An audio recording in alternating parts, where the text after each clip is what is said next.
রাজ্য মৎস্য দপ্তরের উদ্যোগে ধামাখালী এলাকায় চাষিদের চারা মাছ বিতরণ। উত্তর চব্বিশ পরগনার প্রত্যন্ত নদী মাতৃক সুন্দরবন এলাকায় ক্ষুদ্র ও প্রান্তিক চাষিদের সোমবার দুপুর 12টা নাগাদ রাজ্য মৎস্য দপ্তরের উদ্যোগে সন্দেশখালী 2 নম্বর ব্লকের পঞ্চায়েত সমিতির সহযোগিতায় ধামাখালী এলাকায় চারা মাছ বিতরণ করা হলো। এদিন প্রায় শতাধিক মানুষদের হাতে উন্নত প্রজাতির রুই, কাতলা, মৃগেল চারা মাছ তুলে দেওয়া হলো।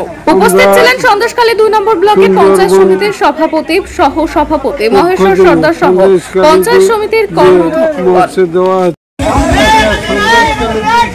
সমিতির পক্ষ থেকে স্বনির্ভর গোষ্ঠীর মধ্যে দিয়ে যে মৎস্য প্রদান হচ্ছে, এই মৎস্য প্রদান অনুষ্ঠানে উপস্থিত আছেন সন্দেশখালী পঞ্চায়েত সমিতির সভাপতি এবং জনস্বাস্থ্যের কর্মরত মিঠু সরকার এবং আমাদের মৎস্যের কর্মরত মহাশয়।